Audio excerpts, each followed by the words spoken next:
Fala galera, beleza? Tudo bem? Seja muito bem-vindo a mais uma aula 100% voltado para a prática de serviços ambientais. Para quem não me conhece ainda, eu sou Lion, sou consultor ambiental, especialista em licenciamento e há um certo tempo eu venho me dedicando a trazer conteúdos 100% voltados para a prática de como funciona o mercado de serviços ambientais no intuito de ajudar estudantes recém-formados da área de meio ambiente e geociências a ter uma visão prática do que é o mercado de serviços ambientais. Porque a gente sabe que a faculdade ela não nos prepara muito bem para a prática, tá? A faculdade tem uma abordagem muito teórica e muitas vezes a gente fica meio sem expectativa profissional, sem saber como é que a gente aplica todo aquele conteúdo teórico que a gente aprende na faculdade. E é com o objetivo de ajudar nesse sentido, preencher essa lacuna, que eu venho há um certo tempo, há um considerável tempo, publicando conteúdos 100% voltados para a prática. Bom, nessa aula de hoje, nós vamos aprender a como elaborar um relatório de controle ambiental ou plano de controle e monitoramento ambiental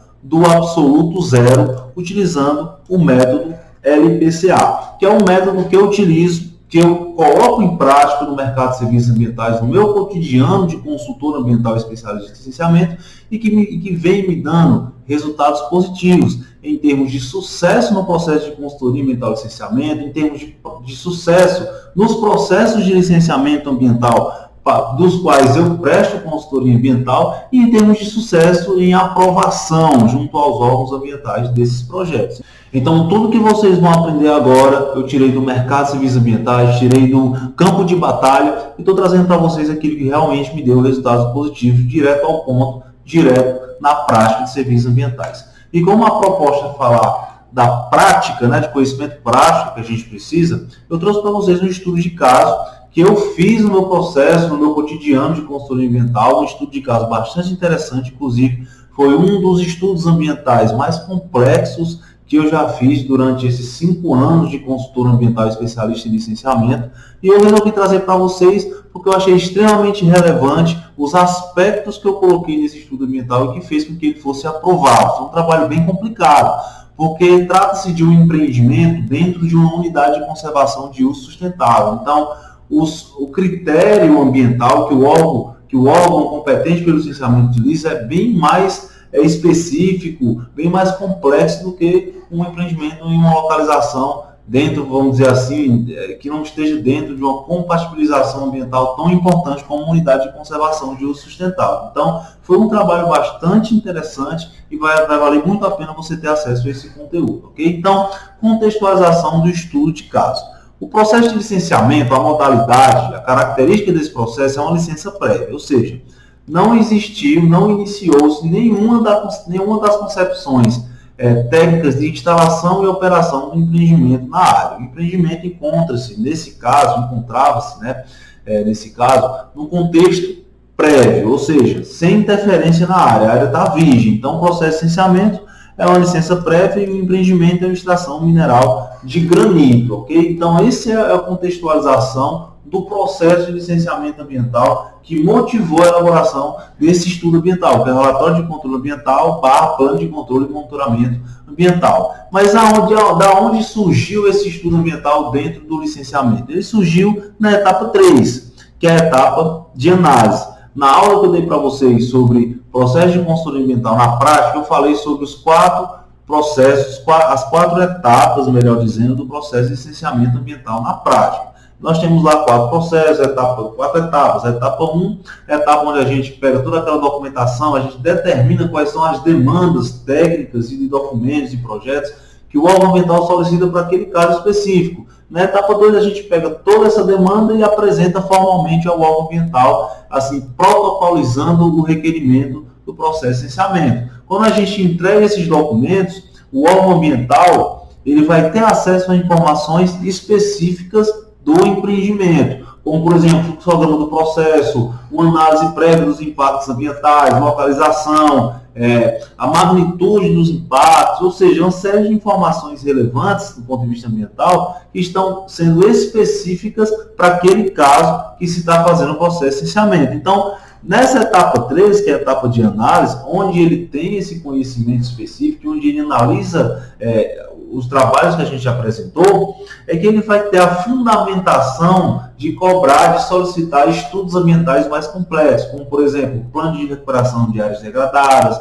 plano de gerenciamento de resíduos sólidos, e no caso aqui a gente está estudando um relatório de controle ambiental, plano de controle e monitoramento ambiental. Então, o que motivou a necessidade desse estudo ambiental foi justamente o conhecimento dos aspectos específicos daquele empreendimento, que no caso é uma extração mineral de granito, tá? Específico daquele caso, e a fundamentação da necessidade de apresentação desse estudo, ok? Então, na etapa 3, que é a etapa de análise, o órgão ambiental solicitou que fosse feito esse estudo e entregou lá os dados necessários para que a gente fizesse esse estudo. Então, essa é a contextualização do estudo do caso, e é justamente esse fator que nos possibilita ir no segundo passo de elaboração prática do estudo ambiental, que são justamente os fundamentos, tá? Eu sempre destaco para vocês a importância da gente entender e efetivar, implementar os fundamentos de elaboração de um estudo ambiental. Então, nós estamos falando aqui especificamente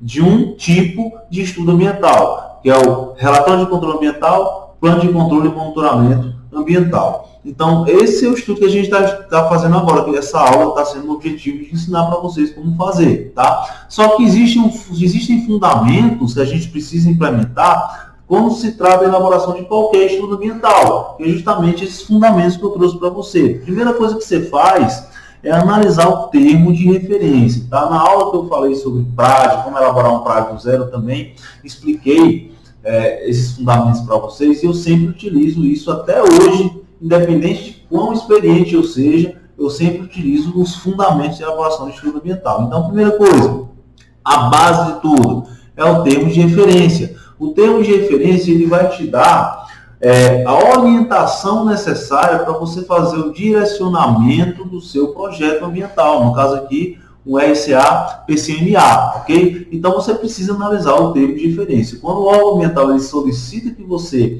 apresente esse estudo ambiental, como um PRAD, como um PGRS, como um plano de controle ambiental, como é o caso específico, ele te fornece, ele tem a obrigação legal de te fornecer um termo de referência, que é justamente o documento que compatibiliza, que liga o estudo ambiental ao que ele realmente quer, porque existem várias formas de se fazer um plano de controle ambiental, existem vários aspectos que você pode considerar, outros aspectos que você pode desconsiderar, e o órgão ambiental ele precisa te dar essa orientação do que ele realmente quer, ok? Para você não estar falando algo que não é realmente o que ele quer e aí gerar uma divergência que vai prejudicar o processo de licenciamento. Então, o termo de referência é fundamental para você elaborar qualquer estudo ambiental. Ainda mais esse aqui que a gente veio trazer agora, que é um dos estudos ambientais mais complexos e mais frequentes dentro do processo de licenciamento ambiental. Então, sempre analise o termo de referência. Analisando o termo de referência, você vai ter a base de dados necessários para determinar quais são as demandas técnicas e operacionais do plano de controle ambiental. Ou seja, quais são os equipamentos que eu vou utilizar, quais são os dados que eu preciso coletar no campo, quantas vistorias no campo eu vou precisar fazer para elaborar esse trabalho. Todas essas informações você só vai conhecer se você analisar o termo de referência, tá? Então, a base de tudo é o termo de referência. Analisando o termo de referência, você vai determinar as demandas técnicas e analisando e conhecendo essas demandas técnicas, você vai elaborar o terceiro passo desses fundamentos, que é o checklist. O que é o checklist? O checklist é justamente um documento de preenchimento no campo. Okay? Lá vão ter todas as características, todas as informações que você precisa conhecer, que você precisa documentar no campo, para que seja possível você fazer esse estudo ambiental, que no caso é o plano de controle ambiental. Então, você precisa elaborar o checklist. Na aula que eu dei sobre memorial descritivo, como elaborar um memorial descritivo do zero, se você não assistiu ainda, eu indico que você assista esse vídeo, está disponível aí no meu canal do YouTube. Eu dou um exemplo de um checklist, tá? De um checklist voltado para um memorial descritivo, que é o mesmo fundamento, é a mesma técnica, é o mesmo esqueleto de elaborar um estudo como esse, por exemplo, tá? Então é importante, porque o checklist ele traz um benefício fundamental, que ele evita você fazer retrabalho.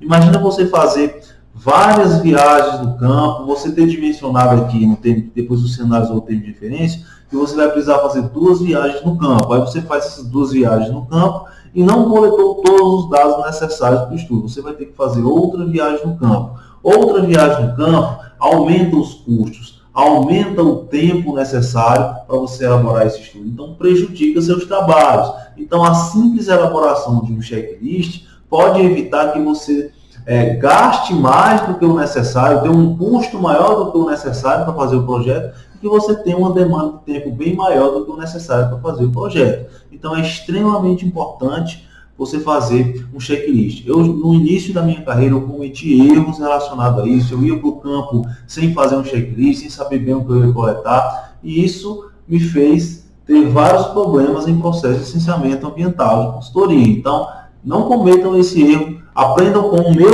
erro, tá? Que esse é o objetivo que eu venho trazer para vocês também, que vocês aprenderem com o meu erro, com a minha experiência, tá? E aí você diminuir a probabilidade de você errar também e façam um checklist toda vez que vocês forem elaborar um estudo ambiental. E só depois de você fazer esses 3 passos dos fundamentos é que você vai efetivamente para o campo. A ida para o campo é algo essencial, algo indispensável, tá? Você nunca pode fazer um estudo ambiental sem ter ido ao campo. Tá?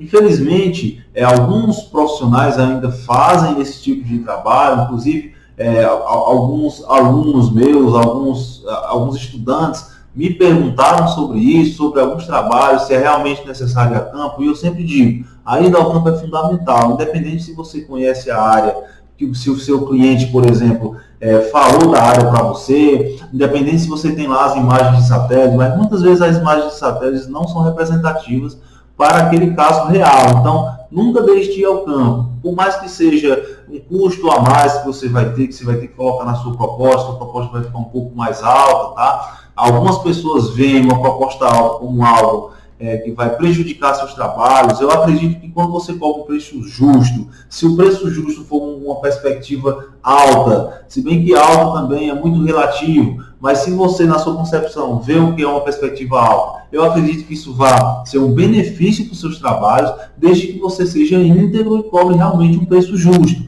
E esse preço justo já inclui a quantidade de visitas ao campo que seja necessário ser feita. Então, é extremamente importante que você siga esses fundamentos para que você possa fornecer um preço justo pelo seu trabalho, pela elaboração, por exemplo, desse estudo ambiental que nós estamos estudando agora, ok? Então, como a base de tudo é o termo de referência, eu vou mostrar para vocês agora 2 formas de você ter acesso a termos de referência do órgão ambiental, mesmo que ele não tenha ainda te fornecido esse material. Isso é importante para você ter um banco de dados, ok? Se você pudesse antecipar e conhecer os termos de referência, mesmo antes dos estudos estar sendo cobrados, quando eles vierem a ser solicitados, você já vai ter um conhecimento de causa, tá? Que vai te possibilitar adiantar os trabalhos. Então é importante que você tenha acesso.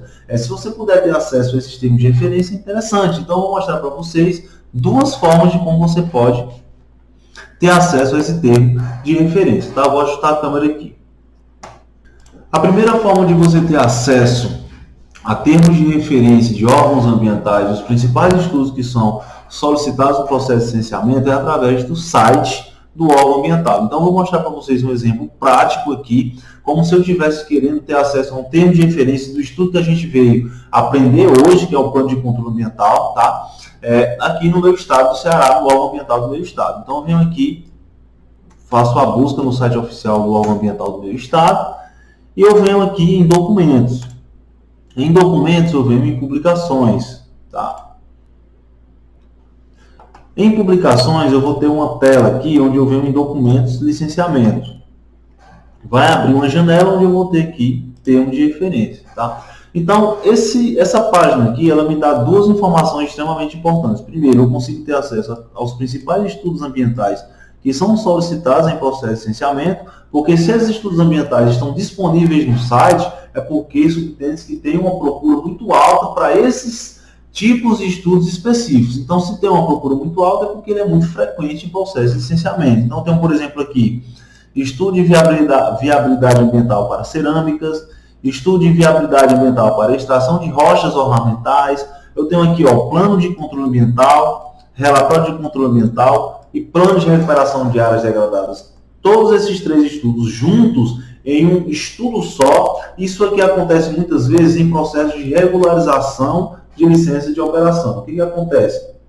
O empreendedor começou o trabalho de instalação das atividades, finalizou o trabalho de instalação e já está operando sem ter as respectivas licenças anteriores, que no caso é a licença prévia, licença de instalação e licença de operação. Ou seja, ele pulou as 2 primeiras etapas do processo e já iniciou a operação. Então, nesses casos específicos, o processo de licenciamento, na grande maioria dos casos, é o processo de regularização de licença de operação. E no processo de regularização de licença de operação, todos os documentos que são solicitados na licença prévia, na licença de instalação e na licença de operação, são solicitados de uma vez só em um processo só. Então, se por exemplo, esse plano de controle ambiental e relatório de controle ambiental, geralmente esses 2 estudos são solicitados como um estudo só, na grande maioria dos casos, tá? Se eles forem solicitados na fase de licença prévia e o PRAD comumente é solicitado apenas na fase de licença de operação, num processo de regularização de licença de operação, esses 3 estudos são cobrados de uma vez para poder somar todas as necessidades técnicas dos 3 processos, uma vez que está sendo um processo único contemplando os 3. Então, é justamente esse o motivo de ter aqui esses 3 estudos, nesse exemplo aqui que eu trouxe para vocês, né, cobrados em um só projeto. Então, dando continuidade, nós temos o plano de desativação de tanques de combustível, que no caso mais de empreendimentos de revenda de combustível, tá aqui, por exemplo, o empreendedor ele vai finalizar as atividades, ele tem que apresentar um plano de desativação de tanques de combustível no ato de informar o órgão ambiental que as atividades serão canceladas, será dado baixa na empresa, por exemplo. Então, isso é um trabalho muito comum também nesse caso. Nós temos aqui plano de emergência para posto de combustível, para transporte de produtos perigosos e para revenda de gás de efeito de petróleo, que é os gases de cozinha comumente chamados. Temos o PRAD, temos o RAD, que é um relatório de atividade técnica, tá? Que geralmente esse estudo é cobrado em processos de renovação de licença de operação de empreendimento de extração mineral. Assim, todos os casos de renovação para esse tipo de empreendimento é solicitado um relatório de atividade técnica, tá? Então tem um termo de referência aqui também. Temos o termo de referência do estudo que nós estamos aprendendo agora, que é o relatório de controle ambiental, plano de controle e monitoramento ambiental. Então perceba que esses 2 estudos são cobrados como se fosse um projeto só, um projeto único, tá? E nesse caso aqui foi na concepção prévia do empreendimento, desse estudo de caso. Nós temos o RAMA, que é um trabalho mais de monitoramento, relatório de acompanhamento e monitoramento ambiental. E nós temos aqui os casos específicos onde ele é cobrado e a elaboração de plano de gerenciamento de resíduos sólidos, também é muito comum, que também não tem um termo de referência. Então, nessa página, eu tenho acesso a todos os termos de referência dos principais estudos ambientais que são cobrados em processo de licenciamento na SEMAS, de acordo com esse órgão ambiental do estado do Ceará. Então, no seu estado, provavelmente o órgão ambiental, pela sua plataforma digital, o seu site oficial, ele também disponibiliza esse acesso para vocês. Isso é extremamente importante, que serve de base de estudo prático. É interessante você entrar no site e olhar lá como é o termo de referência do PGRS, vou dar uma lida, e olha lá os pontos, ver o que você teria mais dificuldade para fazer no campo, na prática, porque ali é o fundamento do seu trabalho, do seu estudo ambiental. Então, essa é uma das formas de você ter acesso ao termo de referência. Eu falei que dá 2 formas para vocês. Alguns órgãos ambientais não possuem essa modalidade de disponibilizar pela internet. Por exemplo, alguns órgãos ambientais dos municípios, tá? Quando existe um licenciamento ambiental por parte do município de algumas atividades específicas, alguns deles não disponibilizam esse documento pelo site. O município de Juazeiro do Norte, no interior aqui no estado do Ceará, por exemplo, ele não disponibiliza esses termos de referência pelo site, tá? Você tem que fazer a solicitação presencial ou por e-mail, no e-mail oficial, para você ter acesso a esse esses documentos. Então, a segunda forma de você ter acesso a esse documento é solicitando diretamente ao órgão ambiental. Ou você vai pessoalmente ao órgão ambiental do seu município, do seu estado, e solicita esse documento, né? Conversa lá com os servidores,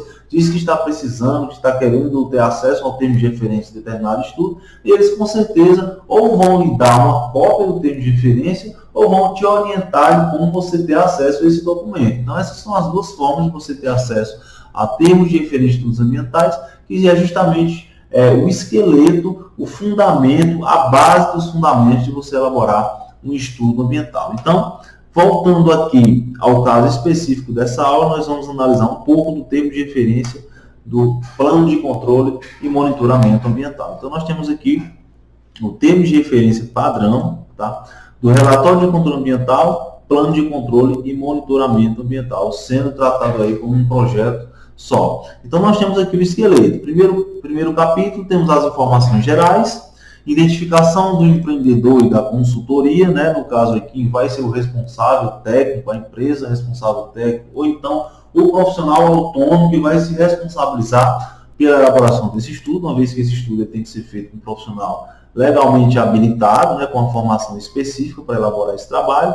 E nós temos aqui a caracterização do empreendimento. Todos esses dados aqui são bem dados cadastrais mesmo, tá? Você vai falar um pouco do empreendimento, os dados CNPJ, por pessoa jurídica, os dados do empreendedor, do responsável legal por aquele empreendimento. Você vai falar aqui na localização e acesso detalhado com planta de situação georreferenciada, em coordenadas UTM 24, SIGAS 2000, tá? Inclusive ele dá uma fonte.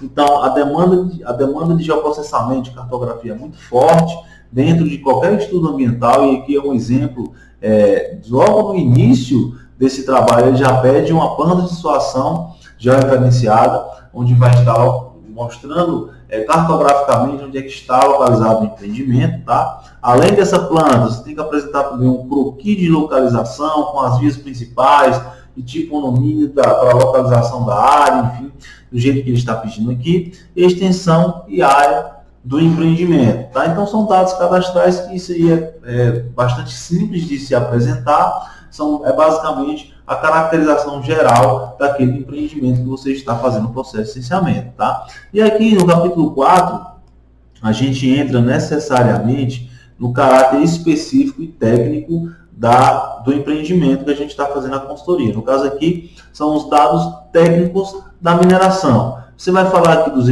recurso mineral, as características físico-químicas, método de extração mineral, a lavra. O que seria a lavra? Lavra é justamente o conjunto de procedimentos que vão desde a concepção inicial dos trabalhos de extração, como é que vai acontecer o preparo do local, o decapeamento do solo, a retirada da vegetação, até a comercialização, a destinação final desse mineral. Então, todas as atividades que compõem a atividade de extração mineral, é chamado de atividade e procedimentos de lavra. Okay? Então, é como se fosse o fluxograma da atividade que você vai ter que falar nesse capítulo 4, desse item 4.3, tá? E aí você vai falar dos equipamentos, das servidões e infraestrutura do empreendimento, da mão de obra e dimensão do empreendimento e frentes ativas de lavra. Nesse caso aqui, é importante você entender que é um termo de referência padrão, ou seja, ele não está direcionado a um caso específico. Como o caso que nós estamos estudando aqui é um caso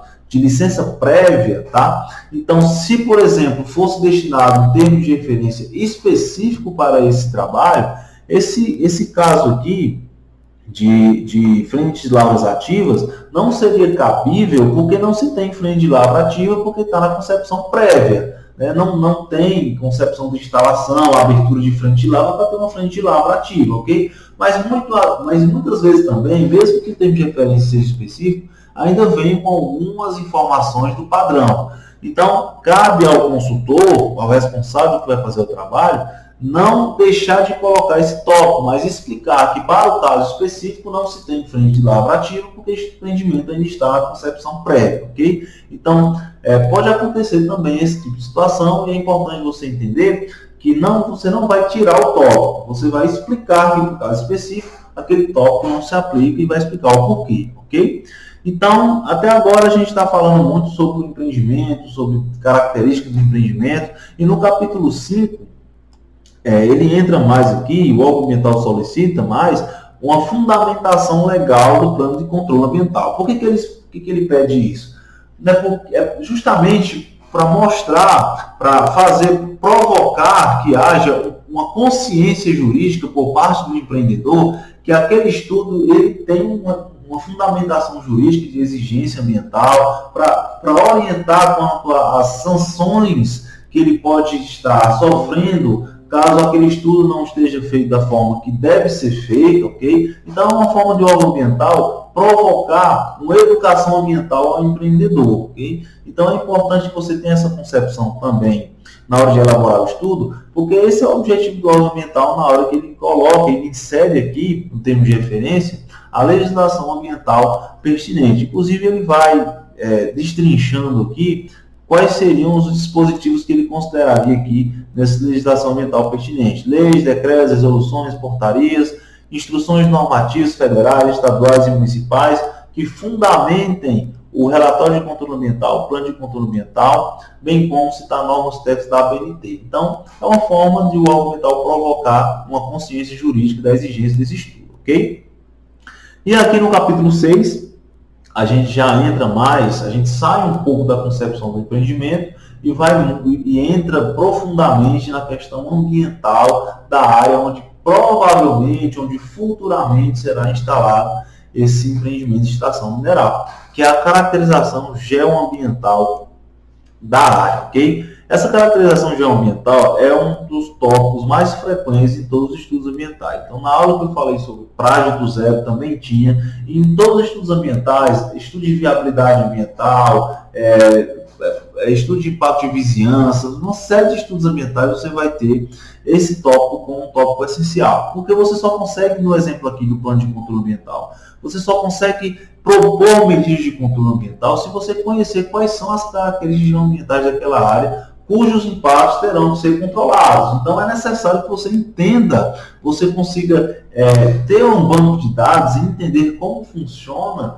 as características geoambientais da circunvizinhança, das áreas diretamente afetadas, a gente vai ver um pouco mais na frente, das áreas de influência direta e indireta daquele empreendimento, ok? Então, ele pede aqui, inclusive, no primeiro tópico, ele já pede as áreas de influência do estudo ambiental. E aí ele vai pedindo geologia, geomorfologia, solo, recursos hídricos, clima, fauna e flora, aspecto socioeconômico da região e zoneamento ambiental e minerário. Nós vamos ver esse tópico aqui com mais detalhes no decorrer dessa aula, mas é importante você entender o seguinte, que sem conhecer as características ambientais da área que vai estar totalmente relacionada ali com aquele empreendimento, não é possível você planejar, por exemplo, medidas de recuperação ambiental, como no caso específico aqui, medidas de controle ambiental para aqueles impactos daquela atividade. Então, é necessário sim que você faça essa caracterização ambiental, ok?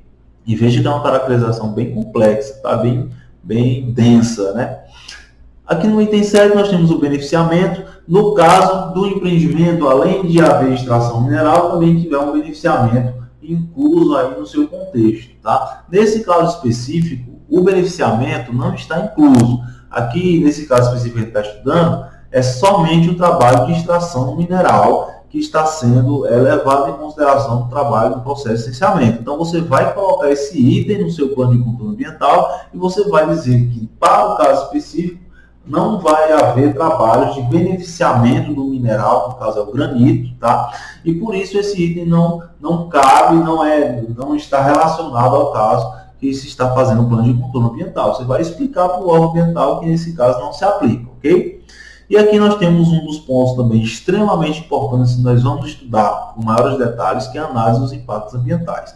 Ele pede que você fale sobre a metodologia que você utilizou. Existem várias metodologias de você fazer uma análise de impactos ambientais, que você cite qual foi a identificação e valoração dos impactos ambientais da atividade, que você faça uma avaliação dos impactos, descrição dos impactos e a descrição dos resultados obtidos nesse trabalho. E só após você fazer todo esse levantamento, caracterização geoambiental, ainda mais atrás um pouco, você falar sobre os dados técnicos da mineração, falar sobre a legislação, falar sobre a caracterização geoambiental, falar sobre o beneficiamento, se for aplicado ou não, e falar dos impactos ambientais é que você vai realmente falar do plano de controle ambiental. O que o órgão ambiental quer dizer com isso? O órgão ambiental quer dizer o seguinte, que é impossível você fazer o plano de controle ambiental sem você ter um conhecimento de todas essas informações anteriores. Então ele provoca isso ao consultor ambiental, ao técnico que vai estar elaborando esse trabalho. Ele provoca uma situação de você levantar todos os dados necessários, todos os dados e informações da área que são necessários para você fazer um plano de controle ambiental representativo que realmente atenda a que o órgão ambiental está solicitando. Então, nesse capítulo do plano de controle ambiental, ele vai pedir que você faça a proposição de medidas mitigadoras de controle dos impactos ambientais a serem adotadas nas fases de implantação e operação do empreendimento. Veja só que interessante, o empreendimento está na concepção prévia, então você não tem ainda nada sobre implantação e operação, então você tem que fazer um trabalho de prever quais são os possíveis impactos ambientais que aquele empreendimento futuramente vai causar ao meio. Então, inclusive, eu fiz uma live uma vez falando sobre trabalhos de licenciamento ambiental na concepção prévia. E uma das perguntas que eu recebi foi essa: como é que eu vou conseguir fazer medidas de controle se eu ainda não tenho conhecimento, se o empreendimento ainda não está instalado, operando? E a resposta foi justamente essa: você tem que ter uma visão de futuro, você tem que estar prevendo quais seriam os possíveis impactos, quais seriam as possíveis processos de degradação ambiental que vão causar, para que você possa se planejar quanto a isso. É claro que no decorrer dos trabalhos de instalação e operação do empreendimento, pode surgir novos impactos, pode surgir novas necessidades de você elaborar novos propósitos que não estavam no início do trabalho. Porém, você precisa ter uma análise técnica de futuro, de quais são os impactos que provavelmente aquele empreendimento vai causar no meio. E é por isso que você tem que levantar tanto os dados da área, você tem que estar sempre relacionando aos dados técnicos do empreendimento, no caso, os dados técnicos da mineração. Então, além de você propor as medidas futuras de implantação e operação do projeto, você tem que também propor um cronograma de execução desse plano de controle ambiental. E o que é esse cronograma de execução? É justamente o seguinte: na hora que você vai propor, nós vamos ver isso com mais detalhes nessa aula, estou fazendo só uma base aqui geral para vocês, tá? Quando você for propor as medidas de mitigação, você tem que dimensionar parâmetros de análise de modo que você consiga avaliar se aquelas medidas estão dando um resultado positivo ou não. E geralmente o órgão ambiental solicita um feedback quanto a isso através de relatórios periódicos. Algumas vezes são anuais, em alguns casos são semestrais, isso vai depender do caso específico do empreendimento após a análise do plano de controle ambiental, que é esse trabalho aqui, ok?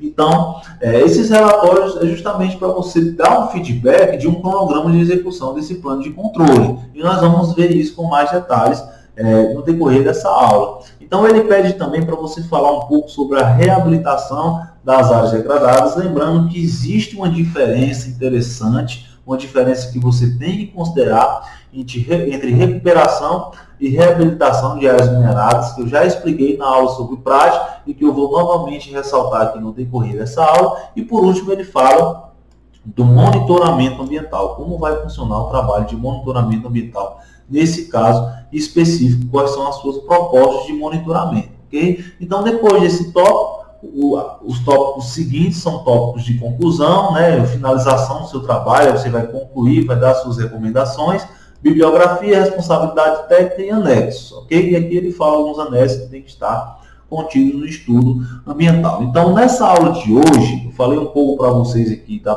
geral, uma base geral do termo de referência. Nós vamos focar nos seguintes itens do termo de referência. Nós vamos focar na caracterização geoambiental da área, vamos focar na análise dos impactos ambientais das atividades de extração e vamos focar no item 9, que é o plano de controle ambiental. Então, esses são os 3 itens que nós iremos focar nessa aula de hoje, que são os itens realmente que estão diretamente relacionados ao objetivo desse trabalho, que é o plano de controle ambiental. Os demais itens são itens de caracterização do empreendimento, que você vai lá fazer o trabalho de identificar quais são as etapas, inclusive no trabalho de análise de impactos ambientais, eu mostro para vocês, no caso específico, quais são essas etapas uma por uma, que você tem que avaliar os impactos ambientais de acordo com cada etapa do empreendimento. Então, esses tópicos foram escolhidos para essa aula de hoje porque são os tópicos mais importantes dentro do objetivo desse projeto que a gente veio fazer hoje. Então, eu vou ajustar a câmera aqui para a gente focar aqui nesses 3 itens, ok? Vou ajustar a câmera.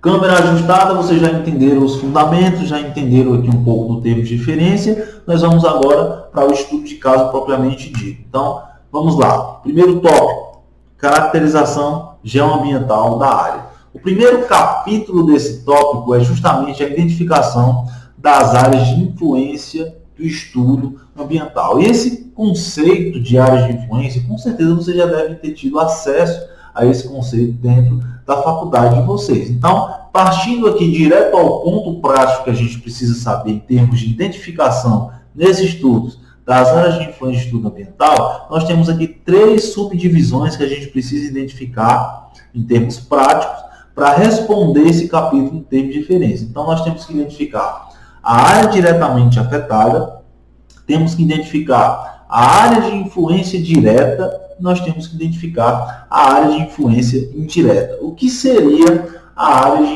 área diretamente afetada? A área diretamente afetada é a área onde vai haver exatamente o início dos trabalhos de extração mineral. Então, a área diretamente afetada também é chamada de área de interferência direta. Contextualizando aqui na prática, é o seguinte: esse projeto, esse empreendimento de extração mineral, ele tem uma expansão superficial de 50 hectares de área, ok? Só que o trabalho de extração mineral ele não vai acontecer de uma só vez em todos esses 50 hectares de áreas. Ele vai acontecer em parte dessa área, e à medida que haver necessidade técnica, necessidade em termos de disponibilidade, por exemplo, do mineral, ocorre o avanço dessa lava. Só que esse avanço ele é bastante lento. Então, ele inicia em um ponto do projeto, um ponto dessa área, e depois vai expandindo aos poucos, ok? Então, a área diretamente afetada é a área onde vai haver o início do trabalho, que a gente delimitou aqui como uma área de 5 hectares. Então, dentro dos 50 hectares, nós temos uma área diretamente afetada, ou área de interferência inicial, de 5 hectares. Então, esses 5 hectares é justamente a área diretamente afetada. Então, nós delimitamos assim qual é a área diretamente afetada dentro do contexto de área de influência do estudo ambiental. Identificando a área diretamente afetada, nós vamos identificar agora a área de influência direta, que são as áreas que, de acordo com os seus critérios técnicos, de acordo com os critérios de quem vai elaborar o trabalho ou da equipe que vai elaborar o trabalho, vão ser diretamente influenciadas pelo empreendimento, pela instalação daquele empreendimento. Então, essa identificação de área de interferência direta ainda tem 2 subdivisões. A área de interferência, a área de influência direta do meio natural e a área de influência direta do meio antrópico, ok? Qual é a diferença dessas 2 subdivisões do A e D? É o seguinte: quando você vai delimitar a área de influência direta do meio natural, você considera apenas os aspectos geoambientais da área, ou seja, questão de vegetação, recursos hídricos, solo, características geológicas, só as características geoambientais. E geralmente essa delimitação ela é simétrica. Como é que acontece essa delimitação simétrica? Você vai identificar um raio métrico a partir da área diretamente afetada e você vai delimitar esse raio métrico, um raio onde essa área de influência direta ela está localizada, ok? Então, nesse estudo ambiental especificamente, eu, juntamente com a equipe multidisciplinar que fez esse trabalho, a gente identificou uma área de influência direta do meio natural de 2 quilômetros a partir da área diretamente afetada. Então, esse foi o raio métrico que a gente utilizou para identificar, para fazer o zoneamento dessa área de influência direta do meio natural. Então, geralmente, é simétrico. Você vai fazer realmente 2 quilômetros de raio e vai fazer uma circunferência a partir da área diretamente afetada para identificar essa área de influência direta, a área de influência direta do meio natural. Já no meio antrópico é um pouco diferente a análise, tá? Porque ele vai estar relacionado às características socioeconômicas da circunvizinhança. Então, na primeira subdivisão do meio natural são as características geoambientais, na segunda são as características socioeconômicas. Então, não precisa ser um raio simétrico, uma circunferência simétrica, não é necessário. No estudo ambiental que eu trouxe para vocês, por exemplo, eu identifiquei como área de influência direta do meio antrópico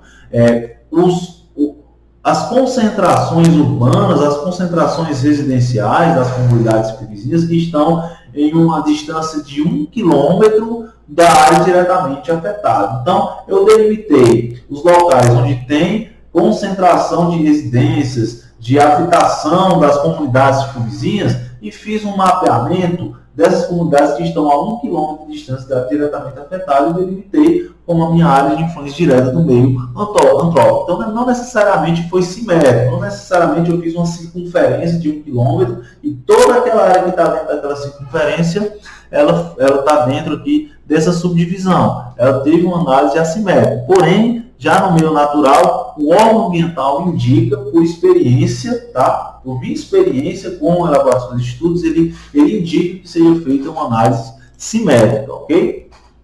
E nós temos aqui a área de influência indireta. Também tem essas duas subdivisões, que é o meio natural, que é um raio métrico simétrico, tá? E um meio antrópico, que não precisa necessariamente ser um raio métrico simétrico. Como é que funciona essa área de influência indireta? O mesmo conceito da direta, só que é o seguinte, que aquelas áreas onde você, de acordo com seus critérios técnicos, você observa que, embora haja uma influência no empreendimento, mas essa influência não é um influenciante direto no empreendimento. Então, identificando a área de influência direta, as delimitações da área de influência direta, nós vamos identificar a área de influência indireta do estudo ambiental. E segue também as mesmas duas subdivisões. A área de influência indireta do meio natural e a área de influência direta do meio antrópico. Então, o que seriam essas áreas de influência direta? Seriam as áreas onde, de acordo com os mesmos critérios técnicos que você utilizou para identificar a área de influência direta, você entende que dessa distância, essas áreas vão sofrer um efeito, vão continuar sofrendo um efeito, uma influência do empreendimento, porém um efeito diluído ou um efeito indireto, devido a essa distância do empreendimento e devido às características ambientais do meio que está envolvido aí na área de influência direta. Então, é nesse critério, você tem que elaborar os critérios de delimitação e tem que explicar, inclusive, no estudo ambiental, quais foram os critérios que você utilizou, você tem que justificar o porquê dessas delimitações que você está fazendo. Okay? Então, isso é muito individual. Então, você também vai seguir essas mesmas subdivisões do meio natural, considerando as características geoambientais da área e o meio antrópico. É interessante também vocês entenderem que você só consegue identificar uma A e D se você identificar a área, e você só consegue identificar uma área de influência direta, o Y, se você identificar o A e D. Porque a área de influência direta ela vai ser um raio métrico, por exemplo, no meio natural, um raio métrico simétrico a partir da área de influência direta. Nesse caso específico, eu delimitei uma área de influência indireta em 200 metros após a delimitação da área de influência direta. Ou seja, tinha 2,2 quilômetros de distância do empreendimento. Os 2 quilômetros da área de influência direta, mais 200 metros da área de influência indireta. Então, esse é o raio métrico simétrico do meio natural, ok? Que eu delimitei como área de influência direta para esse tipo de caso. Já no meio antrópico, eu delimitei os assentamentos urbanos, as concentrações residenciais das comunidades circunvizinhas que estavam a 2 quilômetros de distância da área diretamente afetada como área de influência indireta do meio antrópico. Então, eu fiz um mapeamento da mesma metodologia que eu identifiquei a área de influência direta, só que com 2 quilômetros de distância do empreendimento. Então, foram essas as delimitações que eu sugeri juntamente com a minha equipe né, para esse estudo ambiental, e que o órgão ambiental aprovou no sentido de sucesso do processo de licenciamento ambiental nesse caso. Então, para cristalizar bem para vocês essa ideia de delimitação de áreas de influência do estudo ambiental, eu trouxe aqui um esquema bem simplificado, mas que em termos didáticos pode te dar um esclarecimento melhor, caso você não tenha entendido muito bem. Então, imagine que aqui é a área diretamente afetada do empreendimento, a gente delimita simetricamente a área de influência direta no meio natural, ou seja, aqui tem um raio, no caso aqui específico de 2 quilômetros da área diretamente afetada. Então, toda essa circunferência aqui, ela está dentro do contexto de área de influência direta, e a partir da área de influência direta, nós temos a área de influência direta, 200 metros a partir da área de influência direta. Então, é justamente essa delimitação aqui que você tem que fazer o mapeamento, você tem que identificar cartograficamente, através das plantas, dos produtos cartográficos que são solicitados, e você tem que identificar nesse tópico específico da caracterização ambiental, que é um dos tópicos mais importantes dentro desse tipo de estudo, que é o plano de controle ambiental, ok? Então, passando esse primeiro tópico da caracterização ambiental, você tem os demais dados de caracterização, que eu mostrei para vocês, inclusive, no termo de referência. Tem a geologia, a geomorfologia, o solo, recursos hídricos, clima, fauna e flora. Inclusive, é interessante vocês perceberem a importância de fazer parcerias, inclusive, para fazer um trabalho dessa natureza. Eu sou engenheiro ambiental, porém, fazer essa quantidade de caracterização geoambiental dentro de um critério bastante complexo do órgão ambiental, como foi nesse caso, fica inviável, porque é necessário que tenham pessoas, que tenham profissionais que tenham áreas de conhecimentos diferentes da minha, para poder a gente somar os conhecimentos e poder entregar o que o órgão ambiental está pedindo. Então, tem uma caracterização geológica, caracterização geomorfológica, tem uma caracterização da fauna e flora. Como é que eu vou fazer uma caracterização de fauna e flora, um inventário de fauna, sem a parceria de um biólogo, de um profissional que seja legalmente habilitado a fazer esse trabalho? Então, não tem condições a gente entregar um trabalho dessa natureza sem fazer parcerias. E, inclusive, eu gravei uma aula para vocês falando só sobre exemplos práticos onde a parceria foi essencial no processo de consultoria. Se você não assistiu ainda, eu indico que você dê uma olhada nessa aula, também é muito interessante. Lá eu falo vários exemplos práticos onde eu tive que fazer parcerias para poder concluir o processo. E parcerias não é algo que é problemático, pelo contrário, ele traz grandes benefícios para o consultor ambiental, e na aula eu expliquei bem direitinho quais são esses benefícios e como você pode formar suas primeiras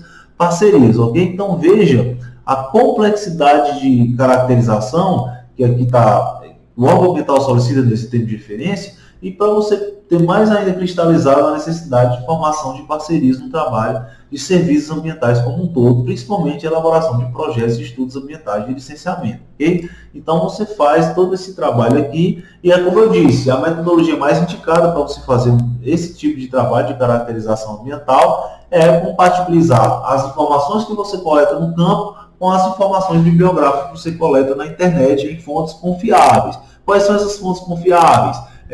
Instituições de pesquisas públicas. No seu estado, com certeza, deve ter uma instituição de pesquisa que publica conteúdos relacionados ao meio ambiente, dissertações, monografias, teses, doutorado, tudo isso são referências bibliográficas que são confiáveis e você pode estar utilizando no seu estudo ambiental, por exemplo, nesse caso da caracterização geoambiental da área. Eu utilizo muito. Eu foco principalmente em material bibliográfico publicado por instituições públicas e livros também. Inclusive, já indiquei para vocês alguns livros que têm conteúdos muito voltados para a prática que eu utilizo e que me dão bons resultados. Então, você faz uma caracterização geoambiental da área utilizando essas técnicas. E com certeza o órgão ambiental não vai encontrar problemas relacionados a esse tão importante tópico. Sempre utilizando muitos mapas, muitos esquemas, muitas figuras, tabelas, que é uma forma metodológica interessante de você abordar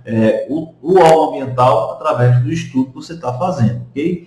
Então, esse foi o tópico de caracterização ambiental. Passando o tópico de caracterização ambiental, nós temos o tópico de análise dos impactos ambientais. O que seria esse tópico de análise dos impactos ambientais?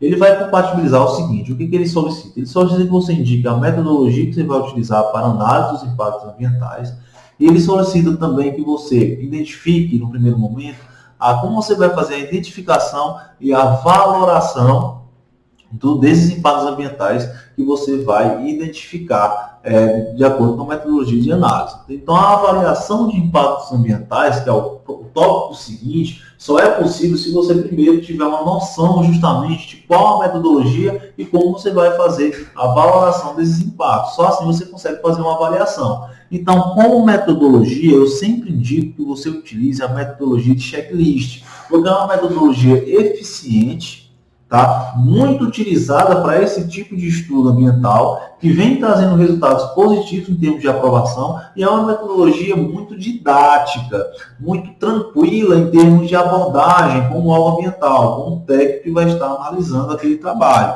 Então, é uma metodologia que te proporciona fazer uma análise holística facilitada de todos os impactos ambientais daquele empreendimento. Então, o que a metodologia do checklist ela contempla? Ela contempla todas as atividades e etapas do empreendimento. Cada empreendimento, você vai fazer o fluxograma dele, tem suas etapas. Primeiro vai acontecer o quê? Primeiro vai acontecer um levantamento de dados geoambientais na área, vão vir profissionais, geólogos, geógrafos, biólogos na área, vão instalar alguns equipamentos. Isso gera um impacto no meio também. Então, isso é uma etapa preliminar, da concepção prévia. Depois, vai acontecer o quê? Com a licença de operação emitida, vão começar os trabalhos de preparo, decapeamento do solo, desmatamento para preparo da frente de lavra. E cada etapa ela vai consecutivamente levando a um aspecto ambiental e esse aspecto ambiental vai causando um impacto específico no meio. Então, primeiro você vai analisar a etapa específica do empreendimento. Cada etapa vai ter seu aspecto ambiental, cada aspecto ambiental vai ter seu impacto e esse impacto vai ser alvo de uma valoração, que é uma avaliação, né, desse impacto e atribuição de características a esse impacto, características específicas. E quais são essas características específicas? Eu sempre indico que você caracterize o impacto quanto ao caráter, se ele é positivo ou negativo, quanto à magnitude, se ele é pequeno, médio ou grande, tá? E quanto à duração, se é de curta duração, média duração ou longa duração. Toda essa metodologia de análise de impactos ambientais ela é muito individual, ok? Não existe um valor, não é uma ciência exata, ok? É um impacto que eu posso considerar positivo ou negativo, pequeno, médio ou grande, curto, médio ou longo, de longa duração, talvez você ou qualquer outro consultor ambiental possa ter uma interpretação diferente. Então, o mais importante do que você se preocupar muito em valorar, dar um valor, atribuir um valor a seu impacto ambiental, o impacto ambiental que você identificou no empreendimento, é você saber justificar o porquê que você fez essa caracterização daquele impacto, ok? Então, tudo está relacionado a isso. Em termos de metodologia e identificação e valoração, essa é a técnica que eu utilizo nos meus estudos ambientais e que vem me dando bons resultados em termos de aprovação. Metodologia de checklist com esses atributos e com essa metodologia de identificação e valoração de impactos.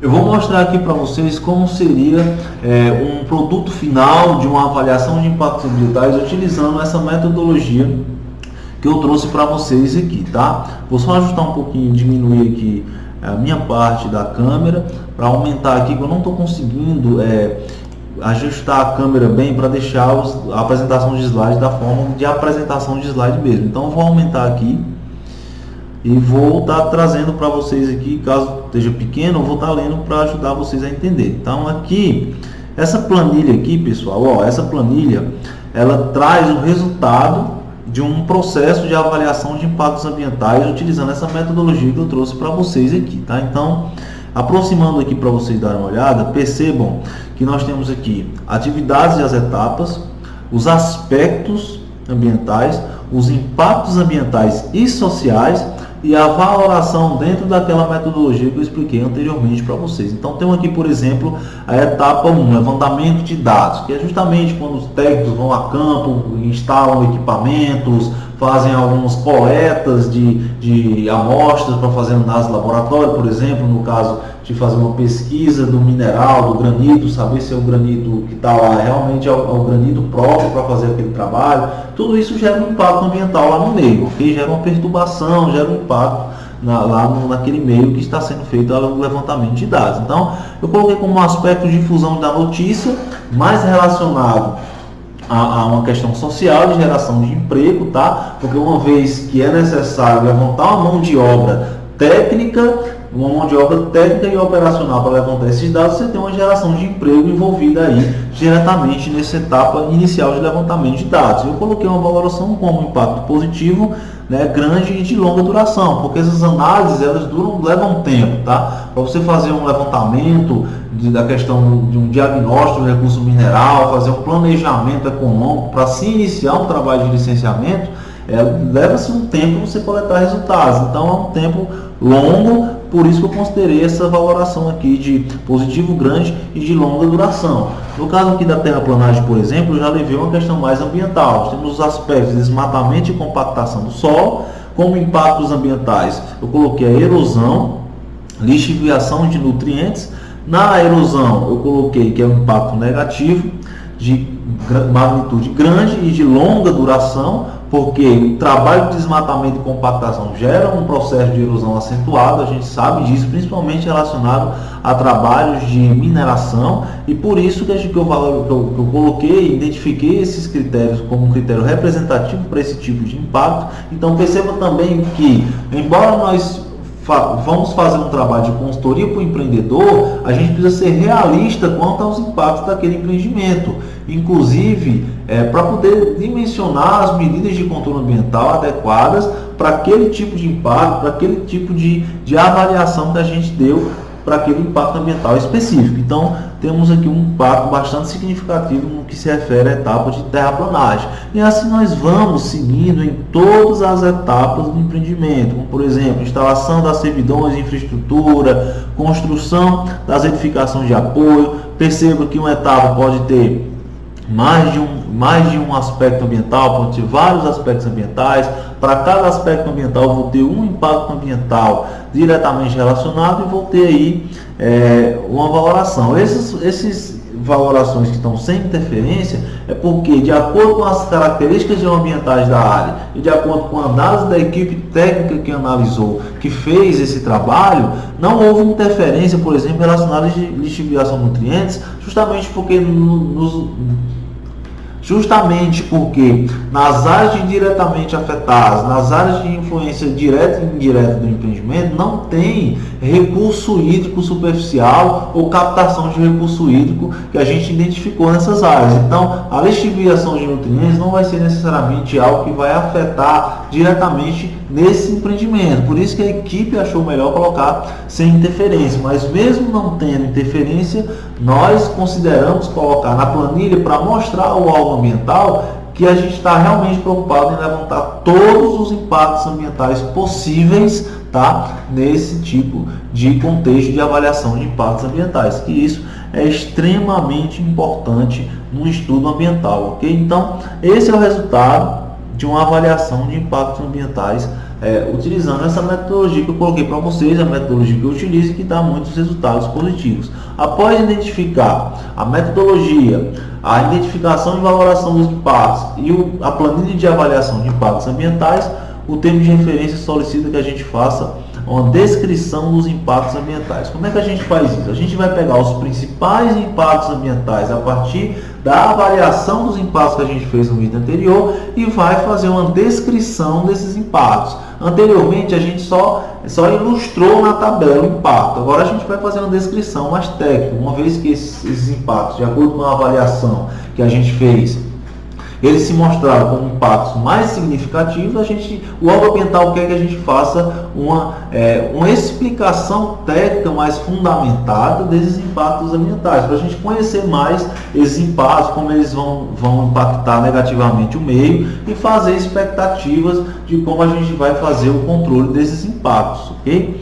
Após descrever os impactos, a gente descreve os resultados como um ponto final dessa etapa de análise dos impactos ambientais. O que é essa descrição de resultados? A gente vai colocar lá quais foram os impactos que mais diretamente vão afetar o empreendimento futuramente, quais são as etapas que vão destinar, que vão demandar de maiores esforços em termos de controle ambiental, e a gente vai colocar expectativas em termos de pontos específicos que a gente vai destinar às medidas de controle através de todo aquele levantamento que a gente fez anteriormente. Então é dessa forma que a gente finaliza o contexto de análise de impacto ambiental dentro do plano de controle ambiental, que é o estudo de caso que a gente trouxe aqui. Finalizando a parte de análise dos impactos ambientais, nós vamos entrar efetivamente no plano de controle ambiental, no capítulo de plano de controle ambiental, iniciando com a proposição de medidas mitigadoras. Então a gente já analisou quais são os principais impactos ambientais, quais são as principais etapas que vão causar os impactos que mais diretamente, mais em termos de magnitude, vão afetar o empreendimento, tá? Através daquela planilha de avaliação de impactos ambientais. Agora nós vamos citar especificamente quais são as nossas propostas de controle ambiental, quais são as medidas, a gente vai pontuar quais são as medidas de controle ambiental que a gente vai estar propondo para aquele caso específico. Então são várias medidas, eu trouxe aqui algumas para vocês terem uma ideia de como funciona esse tópico aqui do capítulo de plano de controle ambiental. Então uma das medidas que foram propostas foi manter a vegetação remanescente no entorno da área e a faixa de preservação que acompanha a drenagem para evitar possíveis erosões e lixiviação, uma vez que o processo lá de terraplanagem, o processo que envolve as erosões, a gente identificou como um dos principais impactos ambientais, então é necessário que a gente faça medidas relacionadas à questão das erosões, tá? Acompanhamento técnico dos trabalhos futuros de instalação e operação, na forma de monitoramento ambiental, também é uma medida de controle dos impactos, um empreendimento que possui um monitoramento ambiental através de um acompanhamento técnico, tá? Que é a ideia de uma consultoria ambiental continuada para além da finalização do processo de licenciamento, ela se traduz, ela se manifesta como um processo de controle de impactos ambientais também, inclusive é muito exigido pelo órgão ambiental.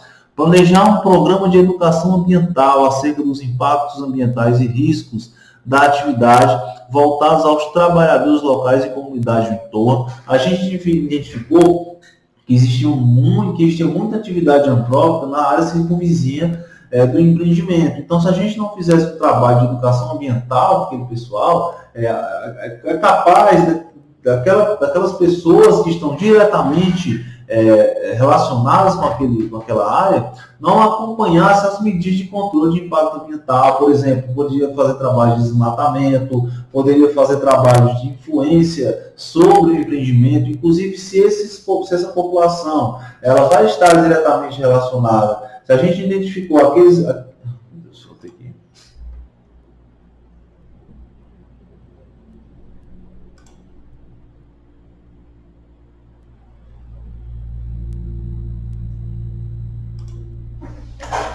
Acompanhamento técnico dos trabalhos futuros.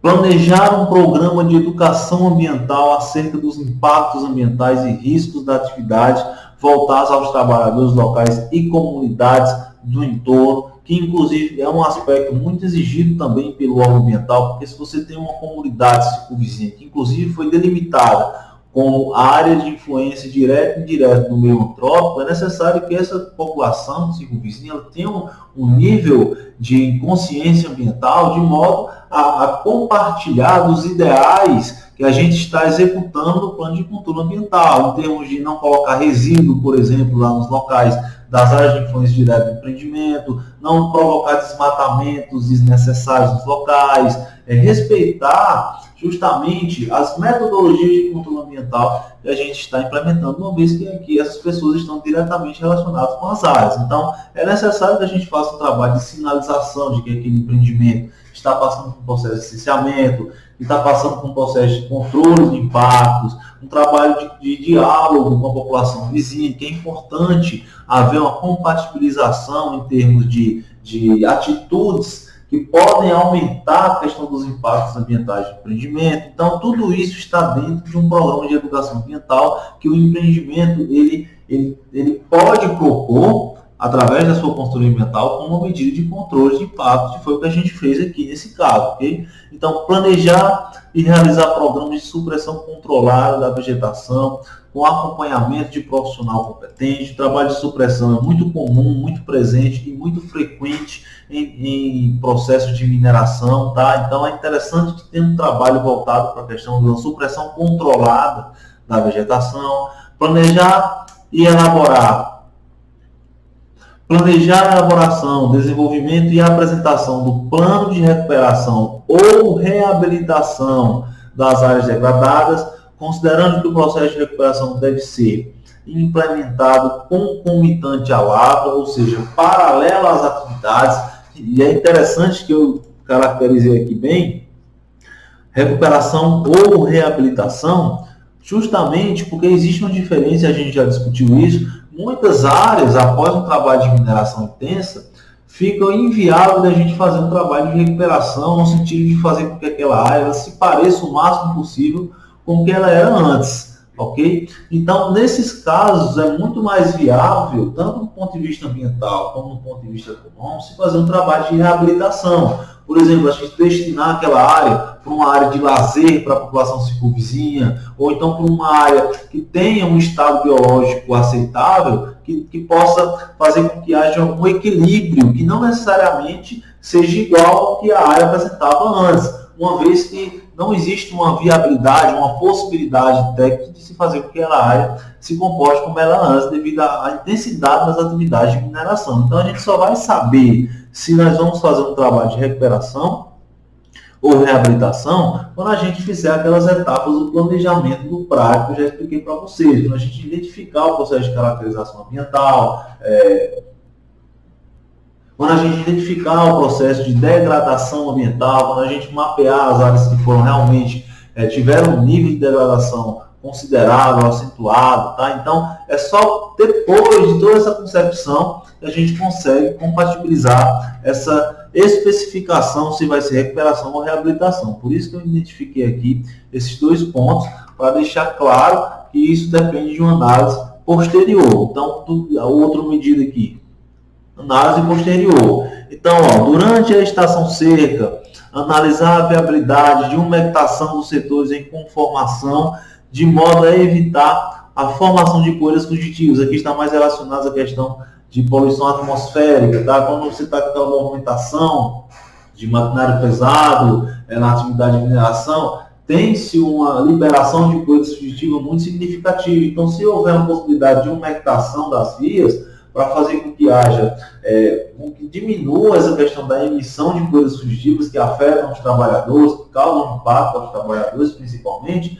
é interessante. Agora, tudo isso depende de uma análise. Às vezes, a questão do consumo de água pode trazer um impacto bem maior do que a questão das poeiras fugitivas. Então, tudo isso aqui, todas as proposições de medidas mitigadoras são propostas dentro da concepção prévia do empreendimento, que pode mudar ao longo da concepção de instalação e da concepção de operação à medida que o trabalho vai avançando, o processo de licenciamento vai avançando. Então, você vai dar medidas de concepção prévia que podem sim sofrer alterações futuras. Então, após a etapa de proposição de medidas mitigadoras, você vai entrar agora no cronograma de execução. Aquilo que eu falei no início. Você tem que mostrar um compromisso em termos de cronograma de feedback com o órgão ambiental. Como é que você vai medir que aquelas medidas estão tendo um resultado positivo ou não? Então, o órgão ambiental ele solicita esse cronograma de execução no intuito de firmar realmente um compromisso com os resultados daquilo que você está propondo. Então, aqui tem algumas atividades que a gente propôs no estudo: manutenção dos equipamentos, sinalização das estradas, delimitação das áreas de proteção ambiental. E aqui está o período do ano a partir da instalação e operação do empreendimento. Então, por exemplo, a manutenção dos equipamentos, a gente propôs uma manutenção trimestral dos equipamentos durante o ano. No caso aqui, a sinalização das estradas teve um período maior, porque a sinalização por meio de placas, ela tende a permanecer de forma a atender o objetivo de sinalização dentro das normas de mineração da Agência Nacional de Mineração, ok? Com mais tempo. Então, a gente colocou aqui,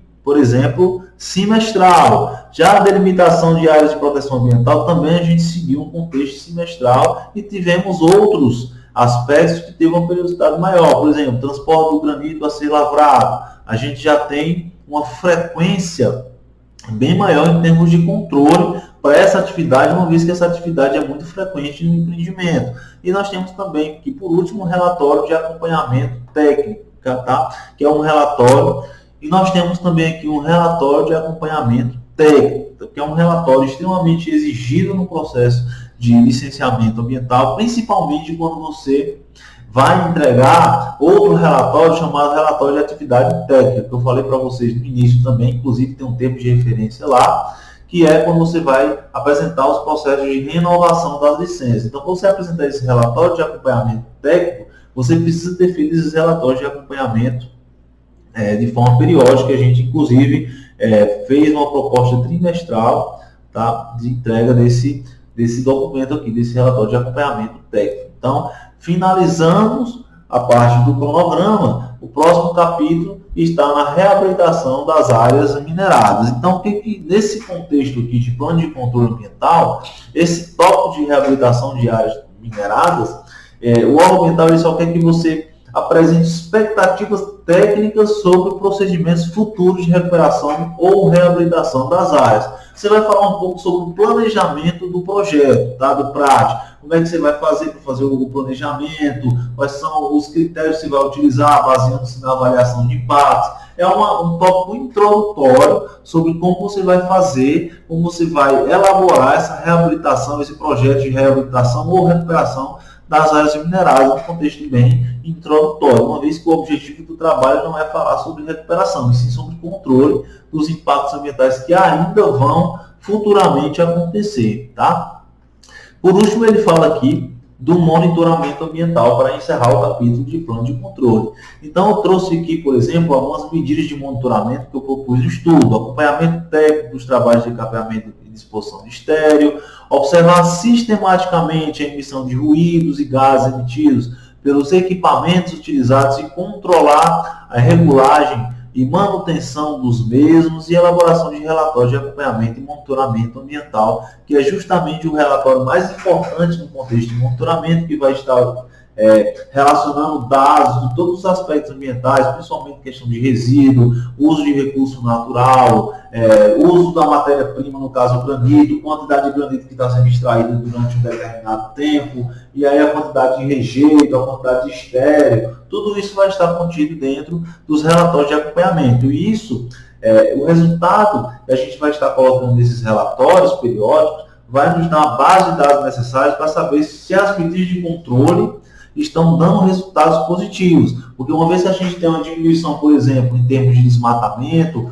um controle da emissão de ruídos, um controle da emissão de poluentes atmosféricos, por exemplo, a gente sabe, a gente já tem um parâmetro para identificar se aquelas medidas de controle estão realmente dando resultados positivos. Se melhor ainda, a gente tem como mostrar para o plano ambiental isso, tá? Então, esses foram os tópicos principais do estudo ambiental que eu trouxe para vocês. Esse foi um plano de controle ambiental voltado para empreendimento e extração de granito em uma licença prévia, tá? Espero que vocês tenham gostado da aula. Tudo que eu trouxe para vocês, como eu disse no início, foi uma abordagem prática, e se você utilizar esses critérios que eu trouxe para vocês na elaboração dos seus estudos ambientais, mesmo que você não tenha experiência, porque eu trouxe para vocês experiência de 5 anos elaborando projetos de estudos ambientais, errando, acertando, tendo estudo aprovado, tendo estudo reprovado, e fazendo com que esses estudos ambientais eles contemplem toda essa experiência, eu trouxe para vocês. Então, utilizando essas técnicas,